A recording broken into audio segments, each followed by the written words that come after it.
নমস্কার বন্ধুরা, আপনারা দেখছেন পিবি নিউজ পয়েন্ট।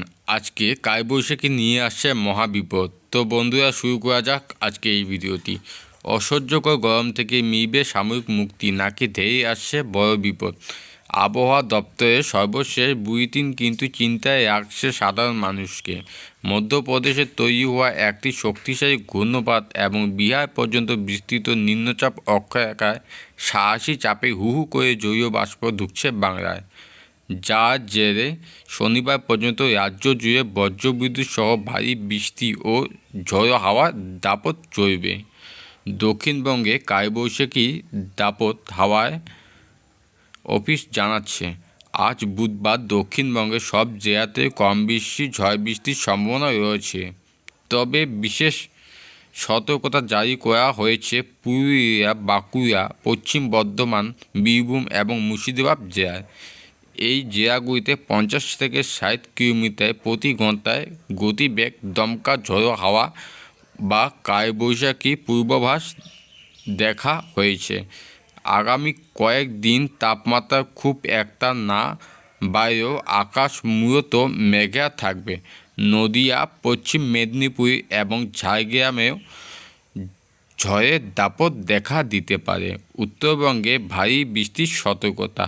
দক্ষিণে পাশাপাশি উত্তরবঙ্গে দুর্যোগপূর্ণ আবহাওয়া বজায় থাকবে। আলিপুরদুয়ার এবং কুচবিহার জেলায় আগামী 24 ঘন্টায় ভারী বৃষ্টি পূর্বাভাস দিয়েছে আবহাওয়া দপ্তর। এছাড়া মালদহ, উত্তর ও দক্ষিণ দিনাজপুর বৃহস্পতিবার ও শুক্রবার বজ্রবিদ্যুৎ সহ বৃষ্টির সম্ভাবনা রয়েছে।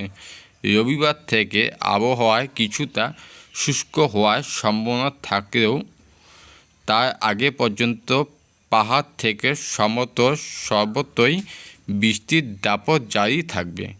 কলকাতায় আবহাওয়া বুধবার সকাল তিলোত্তমায় পরিবেশ মনোরম থাকলেও বেলা বাড়ার সঙ্গে সঙ্গে রোদের তেজ এবং আর্দ্রতাজনিত অস্বস্তি বাড়তে পারে। তবে বিকেলের দিকে মেঘলা আকাশ ও হালকা থেকে মাঝারি বৃষ্টির সম্ভাবনা উড়িয়ে দিচ্ছে না আবহাওয়াবিদরা।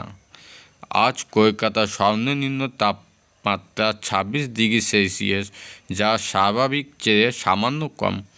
শনিবার পর্যন্ত মহানগরীতে বৃষ্টি এই লুকোচুরি খেলা চলবে।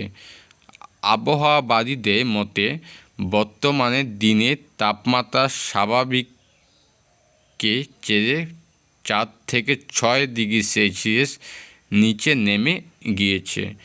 আগামী কয়েকদিনে এই তাপমাত্রা ধীরে ধীরে স্বাভাবিকের কাছাকাছি পৌঁছতে পারে। তবে রবিবারের আগে দুর্যোগ কমার কোনো লক্ষ্যই নেই। তো বন্ধুরা, এরকম ভিডিও পেতে অবশ্যই চ্যানেলটিকে সাবস্ক্রাইব করে পাশে থাকবেন। ধন্যবাদ।